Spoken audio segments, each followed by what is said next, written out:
एक गरम रात बादशाह अकबर अपने महल की छत पर टहल रहे थे।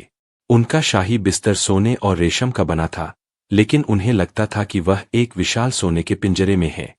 पिछले कई हफ्तों से अकबर को 3 तरह के अदृश्य कष्ट घेरे हुए थे, जिन्होंने उनकी नींद, भूख और न्याय बुद्धि को नष्ट कर दिया था। बीरबल को छोड़कर किसी को इन कष्टों के बारे में पता नहीं था। कष्ट 1, समय का चोर। अकबर को लगता था कि उनका समय चोरी हो रहा है। उन्हें लगता था कि वह कोई जरूरी काम भूल रहे हैं और उनके पास वह काम करने के लिए पर्याप्त जीवन नहीं बचा है। कष्ट 2, सच्चे मित्र का मुखौटा। अकबर को अब दरबार के हर व्यक्ति पर संदेह था। उन्हें लगता था कि उनके सबसे करीबी मित्र और मंत्री भी केवल मुखौटे पहने हुए हैं और उनकी वफादारी केवल उनकी सत्ता के लिए है। कष्ट 3, अंतिम विरासत का भय। अकबर को डर था कि जब वह मरेंगे तो उनकी विरासत, उनका बनाया हुआ महान साम्राज्य और उनके विचार टूट जाएगी। उन्हें लगता था कि उन्होंने जो कुछ बनाया है वह उनके बाद याद नहीं रखा जाएगा। यह तीनों कष्ट इतने बड़े थे कि अकबर को शारीरिक पीड़ा हो रही थी। वह सबसे ज्यादा परेशान दिख रहे थे। अकबर बीरबल से धीमी आवाज में, बीरबल, मैं दुनिया का सबसे शक्तिशाली व्यक्ति हूं, लेकिन मैं सबसे ज्यादा कष्ट में हूं। मैं दुश्मन से लड़ सकता हूं, लेकिन इस डर से नहीं लड़ सकता। बीरबल का कष्ट समाधान। बीरबल ने अकबर को दुखी देखा और समझ गए कि यह कोई राजनीतिक समस्या नहीं, बल्कि मानव मन की समस्या है। बीरबल, जहांपनाह, मैं आपके तीनों कष्टों का समाधान करूंगा, लेकिन मेरा समाधान कोई जादुई गोली नहीं होगा। मैं आपको आपके कष्टों के स्रोत तक ले जाऊंगा। बीरबल की शर्त। बादशाह को बीरबल के साथ 3 दिन तक बिना किसी पहचान के यात्रा करनी होगी। हर दिन वह एक कष्ट को समर्पित होगा।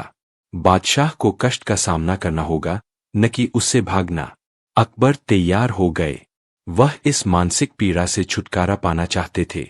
भाग 2, पहला कष्ट, समय का चोर, पीला रंग का समाधान। समय का अपहरण।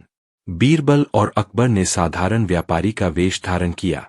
बीरबल ने अकबर को शहर के सबसे व्यस्त बाजार में ले गए। बीरबल, जहांपनाह, पहला कष्ट है समय का चोर। हमें यह पता लगाना होगा कि आपका समय कहाँ चोरी हो रहा है।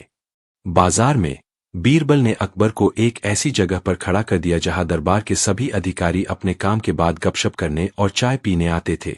अकबर ने देखा कि उनके अधिकारी कितना समय बर्बाद करते हैं।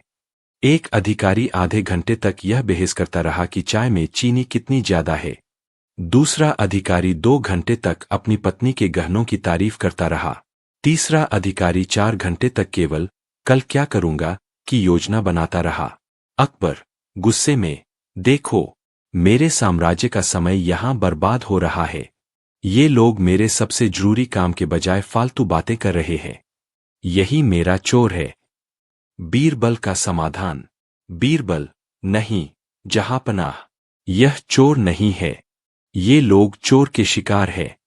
बीरबल ने अकबर को बाजार के कोने में बैठी एक बूढ़ी औरत के पास ले गए, जो सबसे खुश दिख रही थी। बीरबल, माई, तुम इतनी खुश क्यों हो? बूढ़ी औरत, बेटा, मेरे पास समय का कोई डर नहीं है। मैं जानती हूं कि मेरा समय सीमित है, इसलिए मैं उसे जरूरी कामों में लगाती हूं। मैं आज जो करती हूं वह कल के लिए एक बीज होता है। बीरबल का सबक। बीरबल ने अधिकारियों की ओर इशारा किया। वे अपना समय इसलिए बर्बाद कर रहे हैं क्योंकि उन्हें लगता है कि उनके पास बहुत समय है। उन्हें अपने काम का अंतिम लक्ष्य नहीं पता। बीरबल, जहांपनाह, आपका समय का चोर कोई और नहीं, बल्कि अंतिम लक्ष्य का अभाव था। आप अपने सारे काम इसलिए जल्दी जल्दी कर रहे थे क्योंकि आपको लगता था कि आप अधूरे हैं। जब आप अपने कामों को जरूरी और गैर जरूरी में बांटना सीख जाएंगे और हर काम को अंतिम सत्य मानकर करेंगे, तो आपका समय चोरी होना बंद हो जाएगा। अकबर, तो मुझे क्या करना चाहिए? बीरबल, आज से हर शाम को आपको अपनी एक बड़ी चिंता को 3 मिनट का समय देना है और फिर उसे पूरी तरह से भूल जाना है। जो चीज 3 मिनट में हल नहीं हो सकती वह कल की चिंता है। वर्तमान में जिए और जरूरी काम करे। अकबर को अपने पहले कष्ट का समाधान मिल गया। वह थोड़ा हल्का महसूस करने लगे। भाग 3, दूसरा कष्ट, सच्चे मित्र का मुखौटा, नीला रंग का समाधान, अविश्वास का जाल। दूसरे दिन बीरबल अकबर को एक अंधेरे कुटीर में ले गए, जहां एक एकांतवासी साधु रहता था, जिसने पिछले 10 साल से किसी से बात नहीं की थी। बीरबल, जहांपनाह, आपका दूसरा कष्ट है, सच्चे मित्र का मुखौटा। आप हर किसी को संदेह से देख रहे हैं। आपको लगता है कि हर कोई आपको धोखा दे रहा है। अकबर, हाँ बीरबल, जब मैं सोने के मुकुट को देखता हूं तो मुझे लगता है कि हर कोई केवल पद चाहता है, मुझे नहीं। मुझे मेरा कोई सच्चा मित्र नहीं दिखता। बीरबल, सच्चा मित्र आपको सिंहासन पर नहीं बल्कि जमीन पर मिलेगा। बीरबल ने साधु के सामने 2 थालियां रखीं। एक थाली में सोने के सिक्के थे, दूसरी थाली में सूखी रोटी और पानी था। बीरबल, साधु बाबा, अकबर बादशाह कष्ट में है। उन्हें एक सच्चे मित्र की जरूरत है। आप इन दोनों चीजों में से कोई एक चुनकर उनकी मदद करें। साधु ने दोनों थालियों को देखा, लेकिन कोई प्रतिक्रिया नहीं दी। सच्चा मित्र कौन? अकबर निराश हो गए। देखो बीरबल, यह साधु भी उदासीन है। कोई मेरी मदद नहीं करना चाहता। अचानक कुटीर के बाहर से एक आदमी अंदर आया। वह एक अजीब, फटेहाल किसान था, जो साधु के लिए हर दिन पानी लाता था। किसान ने साधु को देखा, फिर अकबर को देखा। किसान ने बिना किसी से पूछे सोने की थाली को उठाया और उसे साधु के पीछे छिपा दिया। उसने सूखी रोटी की थाली अकबर के सामने रख दी। किसान, ए अजनबी, मुझे नहीं पता तुम कौन हो, लेकिन अगर तुम्हें सूखी रोटी चाहिए तो ले लो। मैं साधु की मदद कर रहा हूं, क्योंकि वह खुद अपनी मदद नहीं कर सकता। अगर तुम सोना लेते हो तो तुम दूसरों की मदद नहीं कर पाओगे। किसान, सच्चा मित्र वह नहीं होता जो तुम्हें सबसे महंगी चीज दे, बल्कि वह होता है जो तुम्हें सबसे जरूरी चीज दे, यानी दूसरों की मदद करने की प्रेरणा। बीरबल मुस्कुराए। किसान ने अनजाने में अकबर को सच्चे मित्र का अर्थ समझा दिया था। बीरबल, जहांपनाह, आपका मुखौटा केवल आपके दिमाग में था। जो व्यक्ति बिना किसी स्वार्थ के केवल आपकी जरूरत को पूरा करे, वही सच्चा मित्र है। बीरबल, आपका कष्ट यह था कि आप मित्रता को बराबर का दर्जा मानते थे। सच्चा मित्र वह है जो आपको नीचे झुककर लोगों की मदद करना सिखाए। आपका सच्चा मित्र हर जगह है, बस आपको उन्हें देखना होगा। अकबर ने उस किसान को गले लगाया और उसे अपना गुप्त सलाहकार बना दिया। भाग 4, तीसरा कष्ट, अंतिम विरासत का भय, बैंगनी रंग का समाधान, महल का भ्रम। तीसरे और अंतिम दिन अकबर का कष्ट सबसे ज्यादा था, विरासत का भय। अकबर, बीरबल, मुझे लगता है कि मेरी विरासत मेरे मरने के बाद टूट जाएगी। मेरा नाम भुला दिया जाएगा। मैंने इतने साल मेहनत की और वह सब व्यर्थ हो जाएगा। बीरबल, जहांपनाह, आपकी विरासत कोई महल या किताब नहीं है, बल्कि विचार है, और विचार को नष्ट नहीं किया जा सकता। बीरबल अकबर को एक विशाल रेगिस्तानी क्षेत्र में ले गए, जहां अकबर ने वर्षों पहले एक शहर बनाने की योजना बनाई थी, लेकिन वह योजना छोड़ दी गई थी। बीरबल, यहां देखिए जहांपनाह, यह आपकी विरासत का भूत है। एक शहर जो कभी नहीं बना। H3, विरासत की खोज। H3, अकबर को उस परित्यक्त स्थान को देखकर बहुत निराशा हुई। अकबर, यह केवल असफलता है। बीरबल, एक सपना जो पूरा नहीं हो सका। बीरबल ने अकबर से रेत में लिखने को कहा। अकबर महान था। जैसे ही अकबर ने लिखा, हवा आई और सब कुछ मिटा दिया। अकबर, देखो, यही मेरा डर है। मेरा नाम रेत में लिखे नाम की तरह है, एक पल में मिट जाएगा। बीरबल, जहांपनाह, अब इस रेत के ढेर को छोड़िए। हम उस गांव में चलते हैं जिसे आपने पिछले साल ही बनवाया था, जहां न्याय और करुणा के नियम लागू है। वे एक छोटे से खुशहाल गांव में गए, जहां लोग शांति से खेती कर रहे थे। बीरबल, जहांपनाह, अब आप इस गांव के सबसे बुजुर्ग व्यक्ति से पूछिए कि सम्राट अकबर कौन थे। बुजुर्ग व्यक्ति ने अकबर, वेश बदले हुए, को देखा और कहा, बुजुर्ग, सम्राट अकबर वह महान व्यक्ति थे जिन्होंने हमें एक दूसरे से प्यार करना सिखाया। उन्होंने हमें ईमानदारी से व्यापार करना सिखाया। उन्होंने न्याय का विचार दिया। हम उन्हें रोज याद करते हैं जब हम अपने बच्चों को ईमानदारी सिखाते हैं। बीरबल, जहां पनाह। इस आदमी ने आपका नाम नहीं लिखा, बल्कि आपके विचार को जिया। सच्ची विरासत वह नहीं है जिसे आप छोड़कर जाते हैं, बल्कि वह है जो लोगों के जीवन में जीता है। बीरबल, आपके विचार, सहिष्णुता, ज्ञान, न्याय पीढ़ी दर पीढ़ी चलेंगे। यह आपकी असली विरासत है, जिसे कोई भी हवा मिटा नहीं सकती। यही बैंगनी रंग का अंतिम सत्य है। आत्मा का विचार अमर है। भाग 5, बादशाह का कष्ट दूर और अंतिम समाधान। अकबर अब पूरी तरह से शांत थे। उनके चेहरे पर कष्ट की जगह संतोष था। अकबर और बीरबल दरबार में वापस आए। अकबर ने तुरंत बीरबल को गले लगाया। अकबर, बीरबल, तुमने मेरे सोने के पिंजरे को तोड़ दिया। तुमने मुझे दिखाया कि मेरे सबसे बड़े दुश्मन बाहर नहीं, बल्कि मेरे अपने दिमाग में थे। बीरबल ने अकबर के तीनों कष्टों का सारांश प्रस्तुत किया। समय का चोर केवल वर्तमान में जीने और जरूरी काम करने से भागता है। सच्चे मित्र का मुखौटा निस्वार्थ सेवा करने वाले व्यक्ति के सामने गिर जाता है। विरासत का भय विचारों को लोगों के जीवन में बोने से दूर होता है। बीरबल का अंतिम रामबाण। जहां पनाह। सम्राट का सबसे बड़ा कष्ट तब आता है जब वह खुद को इंसान के बजाय एक पद मानने लगता है। जब आप सोचते हैं कि आप एक इंसान हैं, तो आप वर्तमान में जीते हैं, प्यार देते हैं और अच्छे विचार छोड़ते हैं। और यही वह खुशी है जिसे कोई भी शक्ति आपसे नहीं छीन सकती। अकबर ने उस दिन के बाद अपने दरबार और अपने लोगों के साथ साधारण और ईमानदार तरीके से व्यवहार करना शुरू कर दिया। बादशाह का सबसे बड़ा कष्ट दूर हो गया। एक सर्द रात बादशाह अकबर अपने महल के ख्वाबगाह, सोने का कमरा, में थे। उनके चारों ओर अपार संपत्ति, कला और सुरक्षा थी, लेकिन वह गहरे अकेलेपन से घिरे थे। इस रात अकबर को एक अजीब हकीकत महसूस हुई। कोई भी व्यक्ति उन्हें अकबर के रूप में प्यार नहीं करता था, सब उन्हें बादशाह के रूप में पूजते थे। उनकी हर मुस्कान, हर आदेश, हर दुहक को राजनीति की नजर से देखा जाता था। अचानक उन्हें लगा कि वह अपने सबसे प्रिय मित्र को खो रहे हैं। मीर बहादुर, एक बूढ़ा और वफादार दरबारी, जो बचपन से उनके साथ था पर अब बहुत बीमार था। आधी रात को उन्हें खबर मिली, मीर बहादुर गुजर गए। अकबर अपनी भावनाओं को नियंत्रित नहीं कर पाए। वह सिंहासन के सामने घुटनों के बल बैठ गए और जोर जोर से रोने लगे। अकबर, रोते हुए, बीरबल, तुम यहां हो। मेरा सबसे वफादार दोस्त चला गया, और मैं रोने के लिए भी महल से बाहर नहीं जा सकता। यह सिंहासन मुझे अकेला मार रहा है। अकेलेपन का आईना। बीरबल तुरंत अकबर के पास पहुंचे। उन्होंने अकबर को चुप कराने की कोशिश नहीं की। बीरबल, जहां पनाह, रोना जरूरी है, लेकिन आप मीर बहादुर के लिए नहीं रो रहे हैं। आप उस प्रेम के लिए रो रहे हैं जो आपको लगता है कि आपने सिंहासन के पीछे खो दिया है। अकबर, हाँ, क्या मेरा कोई सच्चा दोस्त है?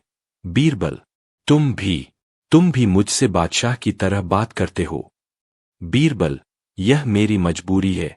जहां पनाह, आप इस सिंहासन पर बैठे हैं, और यह सिंहासन आपकी भावनाओं को मार देता है। बीरबल ने अकबर को एक अजीब जगह पर ले जाने का फैसला किया। महल का सबसे अंधेरा और छोटा स्टोर रूम, जहां टूटे हुए पुराने खिलौने और भूले हुए सामान रखे थे। बीरबल, जहां पनाह, यहां आप बादशाह नहीं हैं। यह जगह स्मृतियों की है। स्टोर रूम में बीरबल ने एक टूटी हुई लकड़ी की तलवार और एक पुरानी, फटी हुई किताब निकाली। बीरबल, याद है, यह वह तलवार है जिससे आपने बचपन में मीर बहादुर के साथ चाली युद्ध लड़ा था, और यह वह किताब है जिससे मीर बहादुर ने आपको पहली बार पढ़ना सिखाया था। अकबर ने उन चीजों को छुआ और उन्हें मीर बहादुर के साथ बिताए निस्वार्थ समय की याद आई। बीरबल का सबक। बीरबल, जहां पनाह, मीर बहादुर आपके दोस्त थे, वह बादशाह के दोस्त नहीं थे। आपका अकेलापन इसलिए है क्योंकि आप अपने अतीत को वर्तमान में नहीं लाते। आप अपने अंदर के उस छोटे लड़के को भूल गए हैं जिसे लोग प्यार करते थे। बीरबल, आज से आपको अपने महल के बाहर एक साधारण दोस्ती ढूंढनी होगी। एक ऐसी दोस्ती जो आपको बादशाह नहीं बल्कि सिर्फ इंसान माने। बीरबल ने अकबर को उस दिन के बाद सप्ताह में एक बार साधारण वेश में गांव के एक बूढ़े किसान से मिलने की सलाह दी, जिसके पास सिंहासन या दौलत की कोई परवाह नहीं थी। अकबर ने पहला आंसू पोंछा यह अकेलेपन का आंसू था जिसे बीरबल ने यादों से भर दिया। भाग 2। दूसरा रोना अधूरे पश्चाताप का। न्याय की विफलता। कुछ महीनों बाद साम्राज्य पर एक नया कष्ट आया, पश्चाताप का बोझ। एक पुराने युद्ध में अकबर ने गलती से एक ईमानदार व्यक्ति, जिसका नाम अमर सिंह था, को गद्दार मानकर उसे सजा दी थी। अब यह साबित हो गया था कि अमर सिंह निर्दोष था। अकबर की नींद उड़ गई। वह अपनी सबसे बड़ी गलती के लिए पश्चाताप कर रहे थे। अकबर गुस्से में अपनी दाढ़ी सहलाते हुए, बीरबल, मैंने एक निर्दोष को मार डाला। मेरा न्याय विफल रहा। मैं एक अच्छा सम्राट नहीं हूं। मेरा दिल पश्चाताप की आग में जल रहा है। अकबर ने दरबार के सामने घोषणा की कि वह अब 2 दिन तक अन्नजल त्याग देंगे ताकि उनके पाप धुल सके। बीरबल को पता था कि उपवास पश्चाताप का समाधान नहीं है। पश्चाताप का मापन। बीरबल ने अकबर से कहा, जहांपनाह, मैं आपको अमर सिंह के घर ले जाऊंगा। आपको उनका पश्चाताप दूर करना होगा। वे अमर सिंह के घर पहुंचे।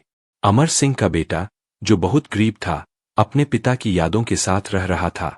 अकबर बेटे से वेश बदले हुए, तुम्हारे पिता, वह कैसे थे?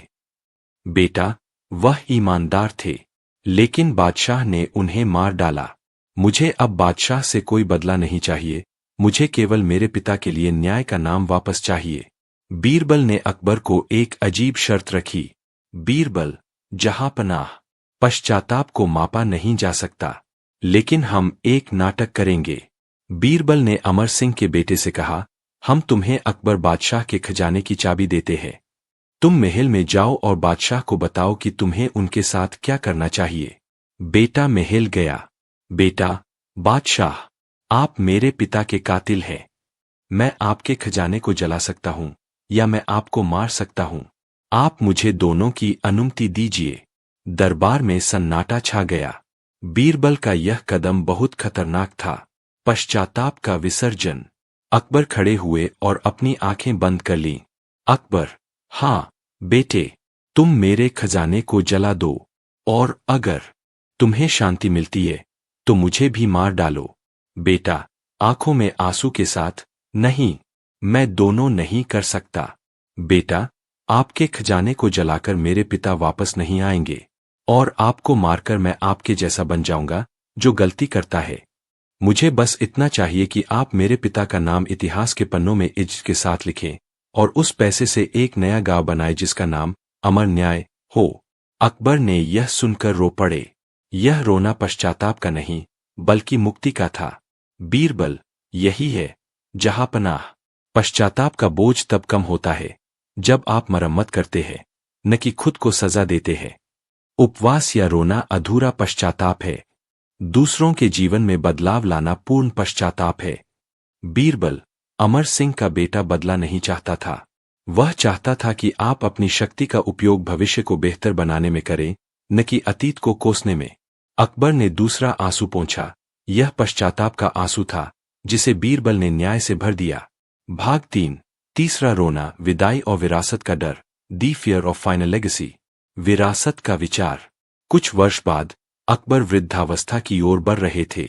वह अब राजनीतिक कष्टों से मुक्त थे, लेकिन उन्हें एक नया और गहरा भावनात्मक कष्ट सताने लगा, विदाई का डर। अकबर को डर था कि जब वह मरेंगे तो लोग उन्हें भूल जाएंगे। एक दिन अकबर अपने दरबार में बैठकर बच्चों की कविताएं सुन रहे थे। अकबर, बीरबल, तुम कविताएं लिख सकते हो, लेकिन तुम मेरी विरासत को कैसे अमर बनाओगे? क्या मैं केवल इतिहास की झूल बन जाऊंगा? बीरबल समझ गए कि अकबर को अब भौतिक चीजों की नहीं, बल्कि आध्यात्मिक सांत्वना की जरूरत है। अंतिम सत्य का खेल। बीरबल ने अकबर को एक अजीब खेल खेलने को कहा, अंतिम विदाई का खेल।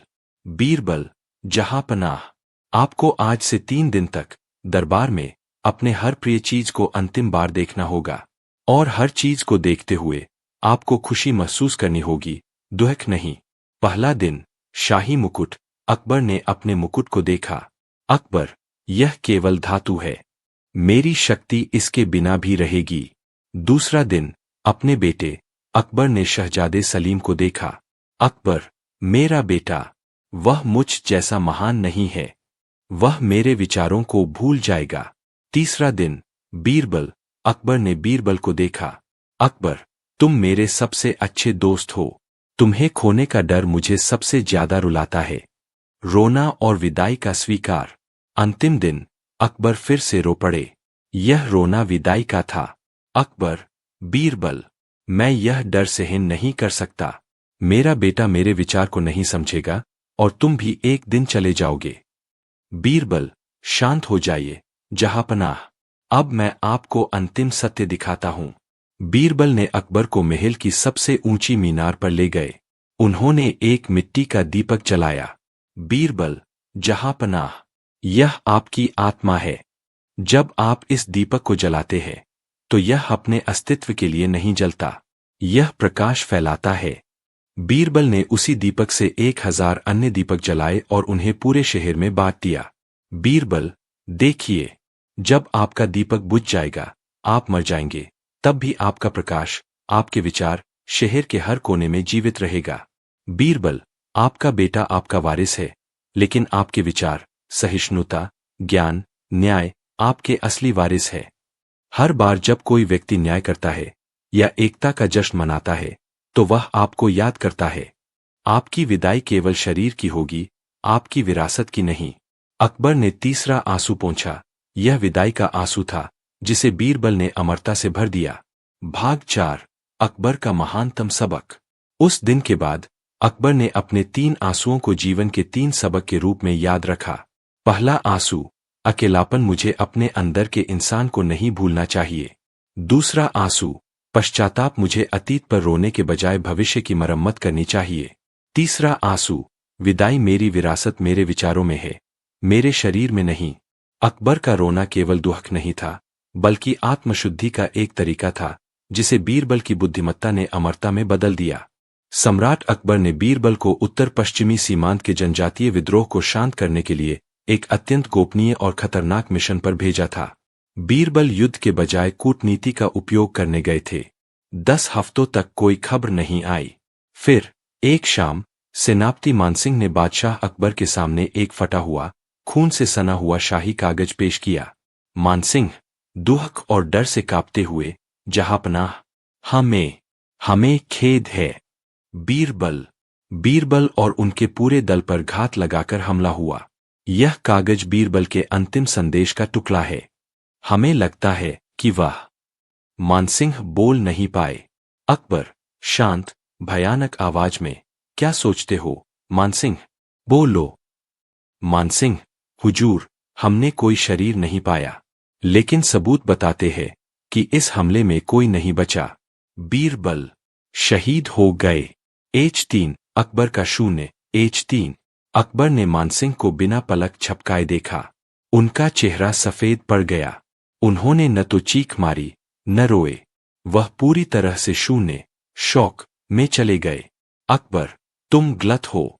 बीरबल मर नहीं सकते। वह अकबर की आत्मा है। आत्मा नहीं मरती। मानसिंह, जहांपनाह, हमें उनकी शहादत को स्वीकार करना होगा। अकबर, नहीं, यह दरबार बीरबल के बिना नहीं चलेगा। यह सिंहासन बीरबल के बिना केवल पत्थर है। अकबर उस दिन से 7 दिनों तक अपने ख्वाबगाह से बाहर नहीं निकले। उन्होंने अन्नजल का त्याग कर दिया। पूरा साम्राज्य जानता था कि बादशाह ने सिर्फ एक वजीर नहीं, बल्कि अपने जीवन का संतुलन खो दिया है। दरबार में मातम छा गया, लेकिन अकबर का दुख व्यक्तिगत एकांत में था। भाग 2, अकबर का शोक, इनकार और मूर्खता का डर। डिनायल, शोक का पहला चरण, इनकार। शोक के पहले चरण में अकबर ने इनकार, डिनायल, कर दिया। उन्होंने दरबारियों को इकट्ठा किया जो उदास थे। अकबर, तुम लोग मातम क्यों मना रहे हो? बीरबल नहीं मरा है। वह एक पहेली सुलझा रहा होगा। वह वापस आएगा।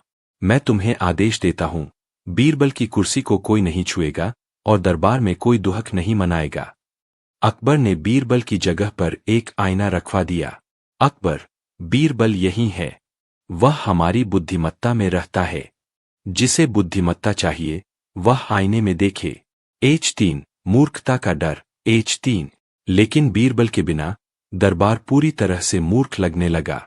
समस्या, एक व्यापारी ने दावा किया कि उसका एक बेटा है जो पानी पर चलता है, और वह सम्राट से पुरस्कार चाहता था। अन्य दरबारी, जहांपनाह, यह ईश्वर का चमत्कार है, इसे सोने से तौल दे। अकबर, शांत लेकिन चिंतित, बीरबल, तुम क्या कहते? बीरबल के बिना अकबर पहली बार कोई निर्णय नहीं ले पा रहे थे। अकबर ने आईने में देखा, लेकिन उन्हें कोई जवाब नहीं मिला। उन्हें केवल एक उदास सम्राट का चेहरा दिखा। अकबर, नहीं, बीरबल को जवाब देना था। क्या बीरबल के बिना मैं हमेशा मूर्ख रहूंगा? बीरबल का इंकार टूट गया। अकबर रोने लगे। यह मूर्खता के डर का रोना था। बीरबल की आवाज अकबर के मन में, जहांपनाह, पानी पर चलने वाले बेटे का मतलब है कि उसने जूतों में बर्फ डाली होगी। चमत्कार तर्क में नहीं, बल्कि सत्य में होता है। अकबर ने व्यापारी को बुलाया और सच जानने के लिए उसके जूते उतरवाए। व्यापारी के जूतों में मोम भरा था, जिससे वह उथले पानी पर चल रहा था। अकबर, मैंने मूर्खता नहीं की, लेकिन यह मेरा जवाब नहीं था। यह बीरबल की याद थी। भाग 3, शोक का दूसरा चरण, क्रोध और राजधर्म का त्याग। क्रोध और आरोप। शोक का दूसरा चरण क्रोध, एंगर, था। अकबर का सारा दुख अब क्रोध में बदल गया। उन्होंने सेनापति मानसिंह को बुलाया। अकबर, चीखते हुए, मानसिंह, यह तुम्हारी विफलता है। तुम बीरबल की रक्षा क्यों नहीं कर पाए? तुम जानते थे कि वह साम्राज्य की जान है। तुम गद्दार हो। अकबर ने मानसिंह को 1 सप्ताह तक जेल में डाल दिया। उन्होंने बीरबल की मृत्यु के लिए ईश्वर को, जनजातियों को और खुद को दोष दिया। अकबर, यह साम्राज्य न्याय से रहित है। अगर मेरा सबसे अच्छा आदमी सुरक्षित नहीं, तो मैं किस लिए शासन कर रहा हूं? H3, न्याय का अभाव। H3, क्रोध में अकबर ने राजधर्म का त्याग कर दिया। समस्या, एक पिता ने अपने बेटे के खिलाफ शिकायत की कि बेटा उसकी बात नहीं मानता और कहता है कि पिता दुनिया का सबसे आलसी व्यक्ति है। अन्य दरबारी, बेटे को कोड़े मारो, पिता का अपमान अपराध है। क्रोधित अकबर, हाँ, इसे कोड़े मारो। हर कोई मेरा अपमान करता है। हर कोई मेरी बात नहीं मानता। अकबर ने न्याय के बजाय प्रतिशोध में फैसला सुनाया। अगले दिन बेटा कोड़े खाकर दरबार में आया। बेटा, जहांपनाह, मैं आलसी नहीं हूं। मैं अपने पिता को सबसे ज्यादा प्यार करता हूं। मैंने यह इसलिए कहा क्योंकि वह बीमार थे और मैं चाहता था कि वह आराम करें। वह हर सुबह काम पर जाना चाहते थे, लेकिन वह बहुत कमजोर थे। अकबर को अपनी गलती का एहसास हुआ। क्रोध में उन्होंने एक निर्दोष को सजा दे दी। अकबर, रोते हुए, बीरबल, तुमने मुझे सिखाया था कि न्याय हमेशा सच्ची मंशा को देखना चाहिए। मेरे क्रोध ने मुझे अंधा कर दिया। मैं तुम्हारे बिना अन्याय करता हूं। यह अकबर का दूसरा रोना था, पश्चाताप का रोना। भाग 4, शोक का तीसरा चरण, सौदेबाजी और उम्मीद का खेल। सौदेबाजी। शोक का तीसरा चरण सौदेबाजी, बार्गेनिंग, था। अकबर ने बीरबल को वापस लाने के लिए असंभव वादे करने शुरू कर दिए। अकबर, मैं सारे मंदिरों और मस्जिदों में सोना दान करूंगा। मैं गरीबों को पूरा खजाना दे दूंगा। हे ईश्वर, बस बीरबल को वापस भेज दो। अगर वह वापस आ जाए तो मैं राजपाट भी छोड़ सकता हूं। अकबर ने ज्योतिषियों को बुलाया। समस्या, ज्योतिषियों ने अकबर से कहा कि बीरबल को 7 समुद्री पत्थर ही वापस ला सकते हैं, और यह पत्थर बहुत दुर्लभ है। अकबर, मैं सेना को आदेश देता हूं, पूरे 7 समुद्रों को छान मारो। मुझे वह पत्थर चाहिए। H3, बुद्धिमत्ता की जगह। H3, बीरबल की कुर्सी अब भी खाली थी। अकबर ने देखा कि वह पूरी तरह से अंधविश्वासी और असहाय हो गए हैं। एक रात अकबर ने उस जगह पर ध्यान किया जहां बीरबल बैठते थे। अकबर, अंतिम सौदेबाजी। बीरबल, मैं तुम्हें याद करता हूं। अगर तुम वापस आ जाओ तो मैं तुम्हें सबसे बड़ा वरदान दूंगा। मैं कभी भी तुम्हें नीचा दिखाने की कोशिश नहीं करूंगा। मैं तुम्हें अंतिम सत्य मानूंगा। अकबर ने अपनी आंखें खोली और एक पत्र देखा जो बीरबल की कुर्सी के नीचे रखा था। यह पत्र बीरबल ने जाने से पहले लिखा था। जहांपनाह, अगर मैं कभी गुम हो जाऊं तो याद रखना मैं कहीं नहीं गया हूं। मैं आपकी बुद्धिमत्ता में हूं। रूंढो मत, सुनो। अकबर को एहसास हुआ कि वह पत्थरों को ढूंढ रहे थे, लेकिन बीरबल ने उन्हें अपने अंदर सुनने को कहा था। भाग 5, शोक का चौथा चरण, अवसाद और महल का अंधेरा। गहरा अवसाद। शोक का चौथा चरण गहरा अवसाद, डिप्रेशन, था। अकबर ने पत्थर ढूंढना बंद कर दिया और महल में पूरी तरह से अकेले रहने लगे। अकबर ने सब कुछ बंद कर दिया। दरबार बंद, संगीत बंद, झरोखा दर्शन बंद, साम्राज्य नेतृत्व विहीन हो गया।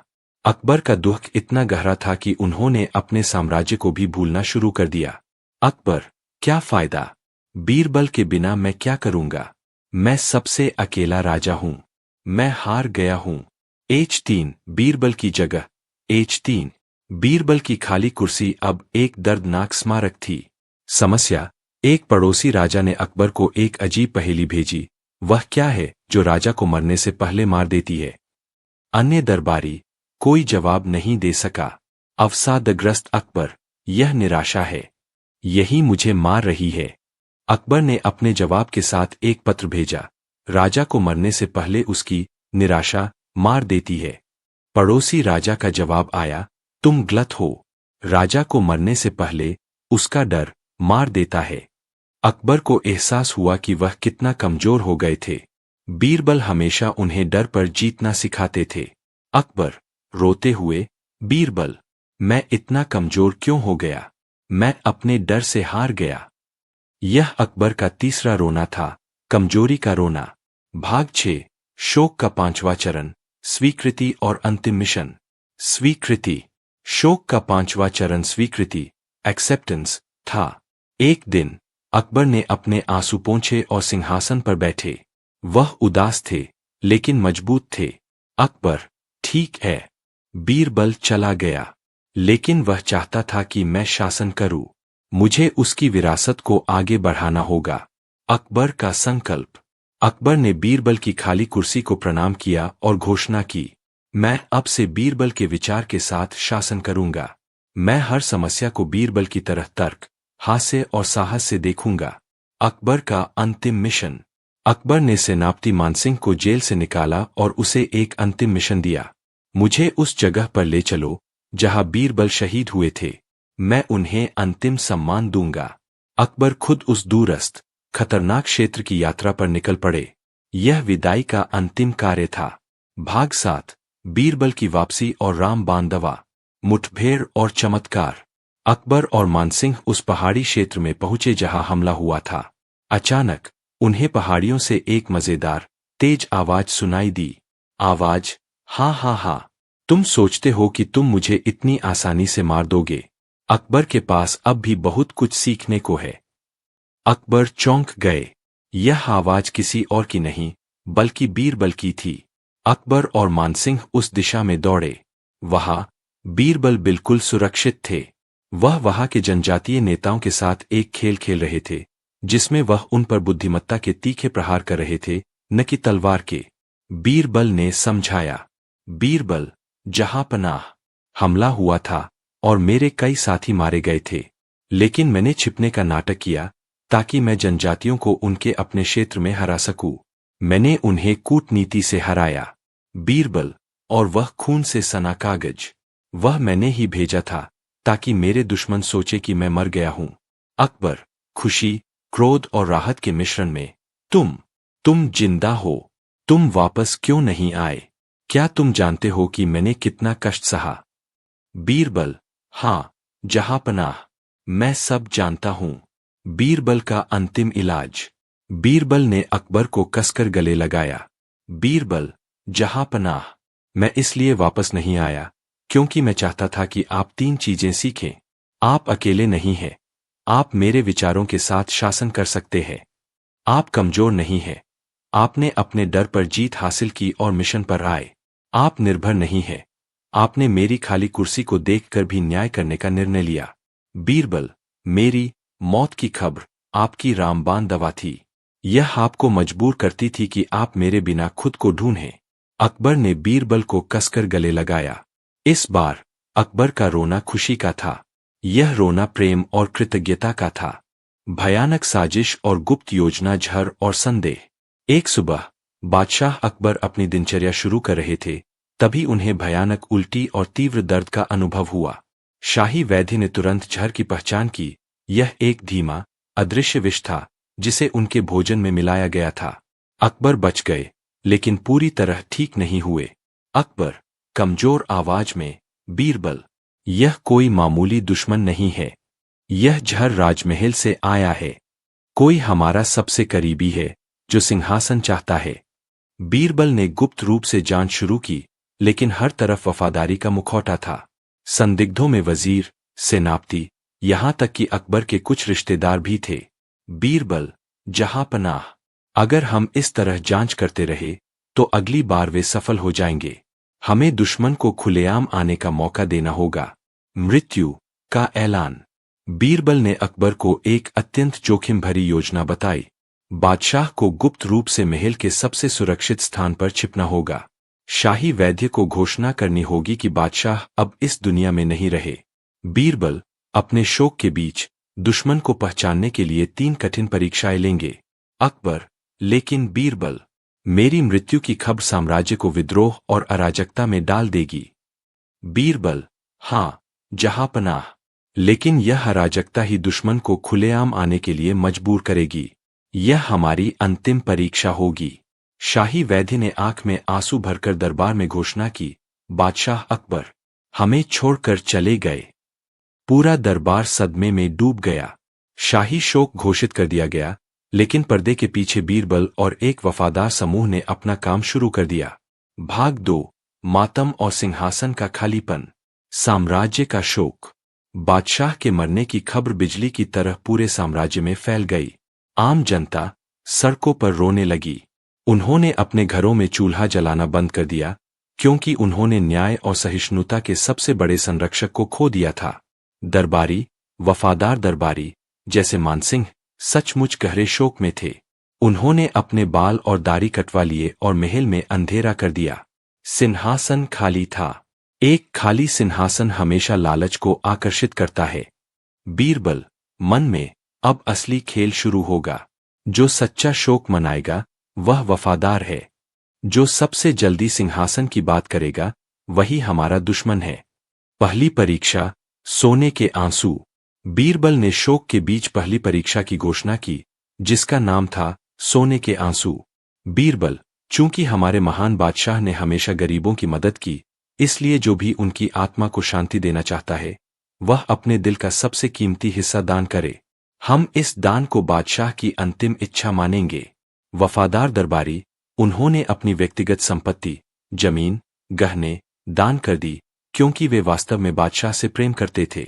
संदिग्ध, गद्दार, उन्होंने बड़ी बड़ी बातें की, लेकिन दान में केवल पुराने, बेकार के सिक्के दिए। वे अपना अंतिम धन सुरक्षित रखना चाहते थे, क्योंकि उन्हें भविष्य के नए राजा के लिए पैसे बचाने थे।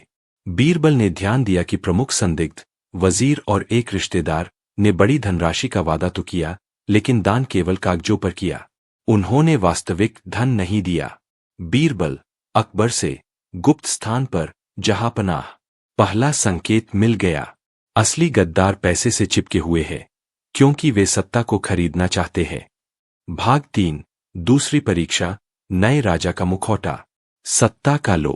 बीरबल जानते थे कि केवल धन की जांच पर्याप्त नहीं है। उन्हें दुश्मन के वास्तविक इरादे को उजागर करना था। बीरबल ने दरबार में घोषणा की कि नए बादशाह का चुनाव करने के लिए 3 दिन की समय सीमा है। बीरबल, चूंकि शहजादा सलीम इस समय दूर है, हम दरबार के सबसे योग्य व्यक्ति को अंतरिम बादशाह, टेम्परेरी एम्परर, बनाएंगे। यह व्यक्ति अकबर के सिंहासन पर 7 दिन के लिए बैठेगा। यह दूसरी परीक्षा थी, नए राजा का मुखौटा। वफादार, मानसिंह, उन्होंने नम्रता से इनकार कर दिया। मैं बादशाह अकबर की कुर्सी पर बैठने की हिम्मत नहीं कर सकता। मेरा स्थान उनके चरणों में है। गद्दार, वजीर और रिश्तेदार दोनों ने तुरंत सिंहासन के लिए दावा पेश किया। वजीर, मैं सबसे अनुभवी हूं। रिश्तेदार, मैं शाही खानदान से हूं। बीरबल ने वजीर को 7 दिन के लिए अंतरिम बादशाह घोषित किया। आदेशों की जांच। बीरबल ने चुपके से वजीर के आदेशों की निगरानी शुरू कर दी। वफादार बादशाह अकबर के आदेश होते थे, गरीब किसानों का लगान माफ करना, विभिन्न धर्मों के बीच शांति बनाना।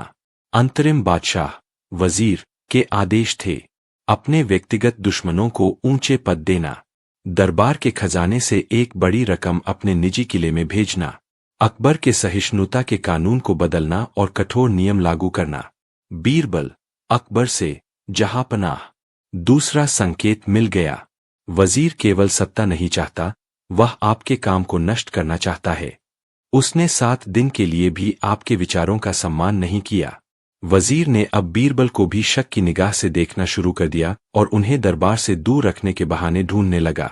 भाग 4 तीसरी परीक्षा, बुद्धिमत्ता का उत्तराधिकार। बीरबल का प्रश्न। अब तक वजीर और रिश्तेदार दोनों गद्दार साबित हो चुके थे, लेकिन उन्हें सबूत के साथ पकड़ना जरूरी था। बीरबल ने अंतरिम बादशाह वजीर के सामने अंतिम और तीसरी परीक्षा रखी, बुद्धिमत्ता का उत्तराधिकार। बीरबल बादशाह अकबर ने मरने से पहले कहा था कि उनका उत्तराधिकारी एयर वही बनेगा जो 3 सबसे मूर्ख लोगों को महल में लाएगा। वह जानना चाहते थे कि मूर्खता की अंतिम सीमा क्या है। वजीर इस अजीब चुनौती से खुश हुआ, क्योंकि वह बीरबल को अपमानित करना चाहता था। वजीर, ठीक है बीरबल, तुम खुद जाओ और उन 3 मूर्खों को लाओ। बीरबल, नहीं हुजूर, यह आपकी बुद्धिमत्ता की परीक्षा है, आपको उन्हें ढूंढना होगा। 3 मूर्खों की कहानी। वज़र ने अपने सारे जासूसों को मूर्खों को ढूंढने के लिए लगा दिया। पहला मूर्ख। वजीर एक ऐसे आदमी को लाया जो अपने सिर पर रेत से भरा बोरा लिए खड़ा था, ताकि उसकी बकरी उस बोरे को खाते रहे, लेकिन बोरे का बोझ उस आदमी पर पड़ रहा था। दूसरा मूर्ख। वजीर एक ऐसे आदमी को लाया जो अपने घर के दरवाजे को कंधे पर लादे हुए था। उसने कहा, मैं नहीं चाहता कि चोर मेरा दरवाजा चुरा ले, इसलिए मैं दरवाजा ही अपने साथ रखता हूं। वजीर बहुत खुश हुआ। उसने सोचा कि उसने बीरबल को हरा दिया। वजीर, बीरबल, ये रहे 2 मूर्ख। अब तीसरा कौन है? बीरबल, हुजूर, तीसरा मूर्ख आप है। पूरा दरबार सन्न रह गया।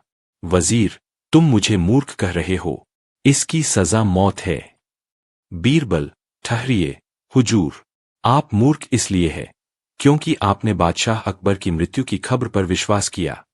भाग 5 बादशाह की वापसी और तख्तापलट। अकबर का उदय। बीरबल ने चिल्लाकर कहा, बादशाह अकबर, बाहर आइए। अचानक गुप्त सुरंग से अकबर बादशाह पूरे शाही वेश में स्वस्थ और शक्तिशाली होकर दरबार में दाखिल हुए। पूरा दरबार सदमे में था। वफादार खुशी से रोने लगे, जबकि वजीर, रिश्तेदार और अन्य गद्दार डर के मारे पत्थर बन गए। अकबर गरजते हुए, तुम वजीर, तुमने मेरे 2 निर्दोष लोगों को सिर्फ इसलिए मूर्ख कहा क्योंकि उनकी सोच अलग थी, लेकिन सबसे बड़े मूर्ख तुम हो जिसने मेरे शाही विचार, न्याय और सहिष्णुता को केवल 7 दिन में नष्ट करने की कोशिश की। बीरबल, जहांपनाह। तीसरी परीक्षा ने साबित कर दिया। पहला मूर्ख अपनी पीठ पर बोझ ढो रहा था, दूसरा मूर्ख गलत चीज को बचा रहा था, लेकिन सबसे बड़ा मूर्ख वह है जिसने सिंहासन के लिए अकबर की मौत पर विश्वास किया और उनकी विरासत को नष्ट करने की कोशिश की। अकबर ने तुरंत वजीर और उसके गुट को राजद्रोह के आरोप में गिरफ्तार करने का आदेश दिया। अकबर, तुमने मेरी मृत्यु की खबर पर शोक नहीं मनाया, तुमने जश्न मनाया। तुमने मेरी सत्ता को पाने के लिए मेरे विचारों को मार डाला। तुम्हें माफ नहीं किया जा सकता। अकबर ने वफादार दरबारियों को गले लगाया, जो अब भी खुशी के आंसू बहा रहे थे। अकबर, मानसिंह, तुमने मेरी कुर्सी का सम्मान किया। तुम सच्चे सेवक हो। भाग 6 बीरबल का ज्ञान और अंतिम सबक। कृतज्ञता। जब दरबार शांत हुआ तो अकबर बीरबल के पास आए। अकबर, बीरबल, तुमने एक असंभव चाल चली। तुमने मुझे एक झड़ से नहीं, बल्कि अपने ही लोगों के झड़ से बचाया। तुमने मेरी मृत्यु का उपयोग जीवन को बचाने के लिए किया। बीरबल, जहांपनाह, मेरी सबसे बड़ी खुशी यह देखकर हुई कि गरीब जनता ने आपकी मृत्यु पर सच्चे आंसू बहाए। आपकी विरासत महल में नहीं, बल्कि उन लोगों के दिलों में सुरक्षित है जिन्होंने आपकी सहिष्णुता से लाभ उठाया। अकबर, लेकिन बीरबल, यह विचार तुम्हें कहां से आया? बीरबल, जहांपनाह, यह मैंने शिकारियों से सीखा। शिकार को पकड़ने के लिए शिकारी को अक्सर मरे हुए होने का नाटक करना पड़ता है, ताकि शिकार, गद्दार, यह मान ले कि खतरा चला गया है। अंतिम संदेश। बीरबल ने अकबर को अंतिम पाठ दिया। बादशाह, एक राजा का शरीर मर सकता है, लेकिन राजा का शासन तभी मरता है जब उसके विचार मर जाते हैं। आपकी मृत्यु की खबर ने साबित कर दिया कि आपके गद्दार आपके शरीर को मारना चाहते थे, लेकिन वे आपके विचार को नहीं मार पाए। अकबर ने बीरबल को गले लगाया और शाही खजाने से उन्हें इनाम देने की घोषणा की। अकबर, मैं तुम्हें क्या दूं? बीरबल, बीरबल, हुजूर, मुझे वह झर दीजिए जिससे आपको मारा गया था। अकबर, क्या? बीरबल, हाँ, वह झर अब सबसे शक्तिशाली दवा है। वह हमेशा हमें याद दिलाएगा कि सबसे बड़ा खतरा हमारे सबसे करीब छिपा हो सकता है और हमें हमेशा जागृत रहना चाहिए। अकबर ने मुस्कुराते हुए बीरबल की बुद्धिमत्ता को सलाम किया। बादशाह के मरने की खबर ने अंत साम्राज्य को बचाया। एक के बाद एक लगातार 3 साल तक मानसून विफल रहा। धरती सूखकर पत्थर जैसी हो गई थी। नदियां और तालाब रेत के टीले बन गए थे। पूरे मुगल साम्राज्य में अकाल, फमैन का भयानक साया मंडरा रहा था। बादशाह अकबर अपने दरबार में बैठे थे। उनका चेहरा गहरा काला पड़ चुका था। उनके पास दुनिया की सारी दौलत थी, लेकिन वह पानी नहीं खरीद सकते थे। अकबर, दुख में, मानसिंह, क्या स्थिति है? मेरे लोग भूखे मर रहे हैं। खजाने भर गए हैं, लेकिन पेट खाली है। मानसिंह, सेनापति, जहांपनाह, स्थिति भयावह है। गांवों से लोग शहर की ओर भाग रहे हैं। अनाज के गोदाम खाली हो रहे हैं और कीमतें आसमान छू रही है। कुछ अमीर व्यापारी अनाज जमा कर रहे हैं। हाजिर जवाब, शाही वैद्य, हुजूर, बीमारियों ने सिर उठा लिया है। लोग सूखे पत्ते और जानवरों का चारा खाने को मजबूर है। अकबर ने निराशा में अपने हाथ सिंहासन पर मार दिए। उन्हें लगा कि वह एक विशाल, मृत साम्राज्य के सम्राट है। बीरबल का बांट निवारण। बीरबल शांत बैठे थे। उन्होंने दरबारियों के चेहरे और उनकी आंखों में देखा। किसी में डर था, किसी में स्वार्थ। अकबर, बीरबल, तुम शांत क्यों हो? क्या तुम्हारे पास कोई हास्य या जवाब नहीं है? क्या तुम भी मानते हो कि यह संकट ईश्वरीय प्रकोप है? बीरबल, नहीं, जहांपनाह, यह ईश्वरीय प्रकोप नहीं, बल्कि मानव का लालच है। बारिश नहीं हुई, यह प्रकृति की गलती है, लेकिन अनाज का अभाव व्यापारियों की गलती है। बीरबल की योजना, अकाल निवारण का पहला चरण। बीरबल ने घोषणा की कि अकाल को दूर करने के लिए हमें पहले लालच को मारना होगा। जहांपनाह, शाही खजाने का सारा धन अनाज खरीदने पर खर्च करें और उस अनाज को मुफ्त में बांटें। लेकिन यह अनाज शहरों में नहीं, बल्कि सूखे गांवों में बांटा जाएगा। अकबर, मुफ्त? इससे हमारा खजाना खाली हो जाएगा। बीरबल, हाँ, लेकिन अगर लोग जिंदा रहे तो वे खजाने को फिर से भर देंगे। अगर लोग मर गए तो खजाने का क्या करेंगे? जो व्यापारी अनाज छिपा रहे हैं, उन्हें यह संदेश मिलना चाहिए कि बाजार में उनकी कालाबाजारी अब काम नहीं करेगी। अकबर ने भारी मन से बीरबल की सलाह मान ली। लाखों टन अनाज खरीदा गया और निःशुल्क वितरण शुरू हुआ। भाग 2, धन का अभाव और शाही रोटी की कीमत। खजाने का खाली होना। कुछ ही महीनों में बीरबल की योजना के कारण शाही खजाना खाली होने लगा। अमीर व्यापारी अनाज को बाजार में बेचने के बजाय उसे विदेशों में बेचने लगे, जहां कीमतें ज्यादा थीं। साम्राज्य में अनाज की कमी बनी रही, लेकिन अब धन भी खत्म हो रहा था। अकबर अत्यंत परेशान थे। अकबर, बीरबल, अब हम क्या करेंगे? न हमारे पास अनाज है, न पैसा। हमारा साम्राज्य टूट जाएगा। बीरबल, नहीं, जहांपनाह, अब हमें साम्राज्य की असली शक्ति का उपयोग करना होगा। शाही मुद्रा, शाही रोटी की योजना। बीरबल ने घोषणा की कि अब से कोई भी व्यक्ति शाही खजाने से सोने के सिक्के नहीं ले सकता। बीरबल की योजना, अकाल निवारण का दूसरा चरण। साम्राज्य में अब से विशेष शाही रोटी का वितरण होगा। यह रोटी बहुत पोषक होगी और हर गरीब व्यक्ति को मिलेगी। यह रोटी धन के बदले नहीं, बल्कि मेहनत के बदले मिलेगी। राज्य के सभी लोग, धनी और गरीब, को अब सरकारी परियोजनाओं पर काम करना होगा, जैसे सूखे तालाबों को गहरा करना, नहरें बनाना। बीरबल, जो काम करेगा उसे शाही रोटी मिलेगी। जो सोना मांगेगा उसे कुछ नहीं मिलेगा। बीरबल का उद्देश्य धन की जगह श्रम को प्राथमिकता देना। इससे अमीर लोग जो काम नहीं करना चाहते थे, अनाज जमा नहीं कर पाए। जरूरी परियोजनाओं को पूरा करना, सूखे से लड़ने के लिए जलस्रोत तैयार करना। महल में भी यही नियम लागू हुआ। अकबर, बीरबल और सभी दरबारी अब पानी की टंकियों को साफ करने में मदद करते थे और उन्हें शाही रोटी मिलती थी। भाग 3, बीरबल का अंतिम बलिदान और पलायन। विद्रोह और निराशा। शाही रोटी की योजना सफल होने लगी, लेकिन अमीर और लालची व्यापारियों ने विरोध किया। उन्होंने विद्रोह भड़काया, यह कहकर कि बादशाह गरीबों को ज्यादा महत्व दे रहे हैं। विरोधियों ने बीरबल को इस पूरे संकट का जिम्मेदार ठहराया। विद्रोही बीरबल ने बादशाह को बर्बाद कर दिया। उसने खजाने को खाली कर दिया और अब हमें मजदूर बना रहा है। स्थिति इतनी तनावपूर्ण हो गई कि अकबर को डर लगने लगा कि बीरबल की जान खतरे में है। अकबर, बीरबल, तुम कुछ दिन के लिए छिप जाओ, लोग तुम्हें मार डालेंगे। बीरबल, नहीं जहांपनाह, मैं भागूंगा नहीं, लेकिन मैं एक अंतिम काम करूंगा जिससे अकाल का स्थायी समाधान होगा। अनाज के बीज। बीरबल ने अपनी अंतिम योजना बनाई, बीज का बलिदान। बीरबल ने गुप्त रूप से साम्राज्य के सबसे अच्छे अनाज के बीज, जो भविष्य की फसल के लिए बचाए गए थे, इकट्ठे किए। उन्होंने दरबार में एक अंतिम घोषणा की। सम्राट अकबर ने मुझे आदेश दिया है कि मैं भूखे लोगों को खिलाने के लिए बीज का उपयोग करूं। वर्तमान जीवन भविष्य से ज्यादा महत्वपूर्ण है। बीरबल ने उन बीजों को सूखे आटे में मिलाकर रोटियां बनवाईं और उन्हें विद्रोहियों को भी खिलाया। परिणाम, जनता खुश हुई। उन्हें लगा कि बीरबल उनके लिए सब कुछ कुर्बान कर रहे हैं। विद्रोही खुश हुए। उन्हें लगा कि बीरबल ने भविष्य की फसल को नष्ट कर दिया है और अब उन्हें हमेशा के लिए बादशाह से डरने की जरूरत नहीं है। बीरबल ने फिर चुपके से महल छोड़ दिया। अकबर को यह नहीं बताया कि वह कहाँ गए।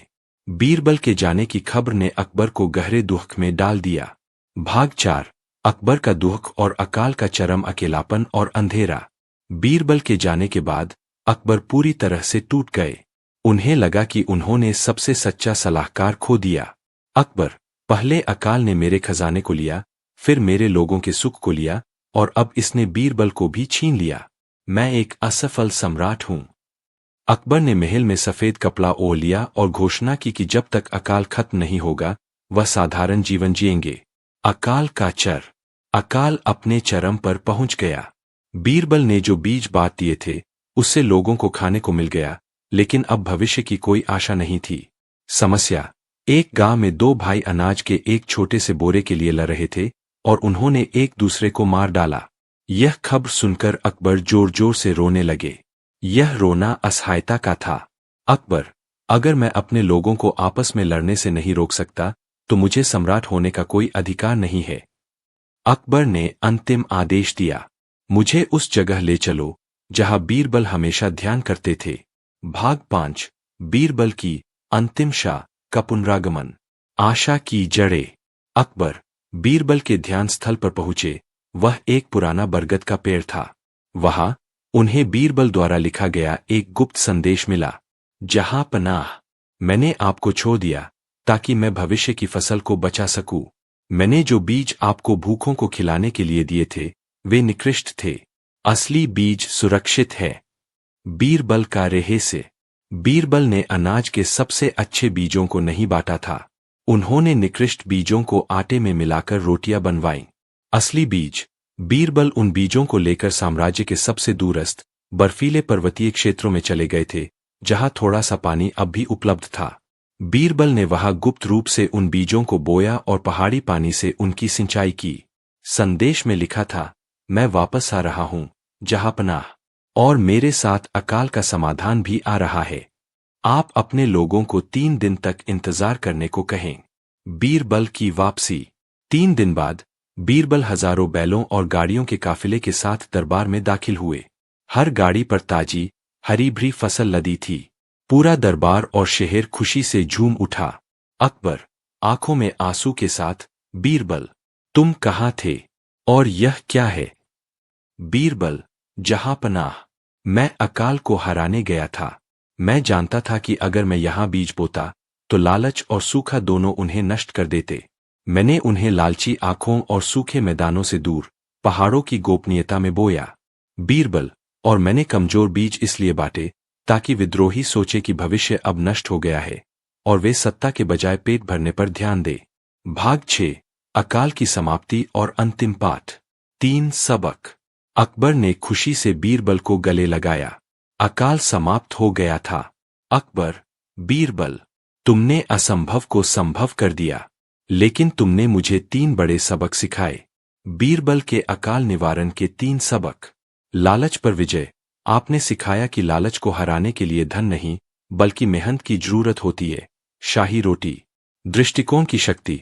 आपने सिखाया कि वर्तमान में जीने के लिए भविष्य की आशा को त्यागने की जरूरत नहीं है, बस उसे सुरक्षित जगह पर रखना होगा। सम्राट का त्याग। आपने सिखाया कि सम्राट को अपने सबसे प्रिय वस्तु, सलाहकार, को भी छोड़ना पड़ सकता है, ताकि वह सबसे बड़ी चीज, राज्य, को बचा सके।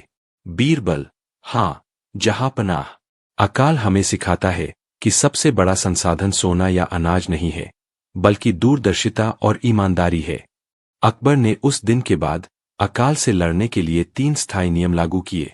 हर गांव में भूमिगत जल भंडार बनाना, मेहनत के बदले अनाज देने की प्रणाली शुरू करना, बीजों का एक गुप्त भंडार हमेशा पहाड़ों में रखना। बीरबल की बुद्धिमत्ता ने सिर्फ अकाल को नहीं, बल्कि साम्राज्य के विश्वास को भी बचाया। आगरा शहर के सबसे व्यस्त चौराहे पर एक अंधा भिखारी रहता था, जिसका नाम था माधो। माधो अंधा था, लेकिन उसकी आवाज में एक अजीब मजबूती और उसके हाथों में अद्भुत फुर्ती थी। वह पिछले 20 सालों से उसी जगह पर बैठा था।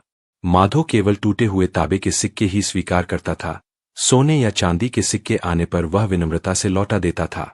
माधो, अपनी आवाज में, बाबूजी, ईश्वर आपको बरकत दे, मुझे केवल यह तांबे का सिक्का दे दीजिए। मैं ज्यादा धन नहीं चाहता, क्योंकि ज्यादा धन ज्यादा परेशानी लाता है। इस अजीब व्यवहार के कारण शहर में यह अफवाह फैल गई थी कि माधो कोई साधारण भिखारी नहीं, बल्कि उसने कहीं विशाल खजाना छिपा रखा है। लेकिन किसी को भी खजाने का पता नहीं था। अकबर का संदेह। यह बात बादशाह अकबर के दरबार तक पहुंची। अकबर को माधो के धन से कोई लालच नहीं था, लेकिन उन्हें न्याय और बुद्धिमत्ता की एक नई चुनौती मिल गई थी। अकबर, बीरबल, तुम जानते हो कि मैं रहस्यों से कितना घृणा करता हूं। अगर उस भिखारी के पास इतना धन है, तो वह क्यों भीख मांग रहा है? क्या वह साम्राज्य के लोगों को मूर्ख बना रहा है? बीरबल, जहांपनाह, अगर कोई व्यक्ति स्वैच्छिक रूप से भीख मांगता है, जबकि वह धनी है, तो वह केवल भिखारी नहीं, बल्कि एक दार्शनिक है। यह रहस्य सुलझाने लायक है। अकबर की शर्त। अकबर, ठीक है।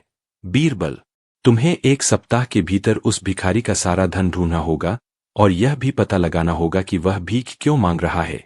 अगर तुम असफल हुए, तो तुम्हें 1 सप्ताह के लिए खुद भीख मांगनी पड़ेगी। बीरबल ने शर्त स्वीकार की। भाग 2, बीरबल की जासूसी और 3 प्रश्न। 3 दिन की निगरानी। बीरबल ने माधो पर 3 दिन तक गुप्त रूप से निगरानी रखी। पहला दिन, माधो ने सुबह से शाम तक भीख मांगी। सूर्यास्त के बाद वह एक खाली, टूटे हुए मिट्टी के घड़े को उठाता, अपने तांबे के सिक्कों को उसमें डालता और एक खंडहर मस्जिद की ओर चला जाता। दूसरा दिन, बीरबल ने मस्जिद के पास छिपकर देखा। माधो घड़े को मस्जिद के टूटे हुए गुंबद के एक कोने में रखता और पूरी रात वहीं सोता था। तीसरा दिन, बीरबल ने देखा कि माधो कभी भी अपने तांबे के सिक्के खर्च नहीं करता। वह केवल सूखी रोटी खाता था, जो उसे दूसरे गरीब लोग दयावश दे देते थे। बीरबल को यह समझ नहीं आया, अगर वह पैसे खर्च नहीं करता, तो क्या वह सचमुच खजाना जमा कर रहा है? 3 प्रश्न। बीरबल ने रात में माधो से मिलने का फैसला किया। बीरबल ने एक यात्री का वेश धारण किया। बीरबल, बाबा, आप क्यों भीख मांगते हैं, जबकि आप पैसे खर्च नहीं करते? क्या आप सबसे अमीर भिखारी हैं? माधो, मुस्कुराते हुए, भाई, मैं भीख इसलिए मांगता हूं ताकि दूसरों को दान देने का सुख मिल सके। मैं उन्हें मौका देता हूं कि वे मेरे माध्यम से पुण्य कमाएं। बीरबल, ठीक है, लेकिन आप तांबे के सिक्के ही क्यों लेते हैं? सोना क्यों नहीं? माधो, सोना असुरक्षा लाता है, तांबा सुरक्षा लाता है। जो लोग तांबा देते हैं, वे दया देते हैं, लालच नहीं। बीरबल, आपका खजाना कहाँ है? बाबा, मैं जानता हूं कि आपने कहीं धन छिपा रखा है। माधो, हंसते हुए, हाँ, मेरा सबसे बड़ा खजाना मेरे पास ही है, लेकिन वह मिट्टी का बना है। बीरबल उलझन में थे। मिट्टी का बना खजाना। भाग 3। खजाने का पर्दाफाश और वजीर का लालच। बीरबल अगले दिन दरबार में गए। अकबर, क्या हुआ? बीरबल, भिखारी कहाँ है और उसका खजाना कहाँ है? बीरबल, जहां पनाह, खजाना मिल गया, वह मिट्टी के घड़े में है। बीरबल ने अकबर को मस्जिद के गुंबद के नीचे रखा वह टूटा हुआ घड़ा लाने का आदेश दिया। जब घड़ा लाया गया तो वजीर और अन्य दरबारी उत्साहित थे। वजीर, जहां पनाह, घड़ा खाली है। बीरबल ने हमें मूर्ख बनाया। बीरबल ने घड़े को ध्यान से देखा और कहा, नहीं, यह घड़ा अमूल्य है। बीरबल ने बताया कि घड़े में सोने के सिक्के नहीं, बल्कि सूखे तांबे के सिक्के थे, जो वर्षों से जमा हो रहे थे। बीरबल, माधो का असली खजाना ये तांबे के सिक्के नहीं है।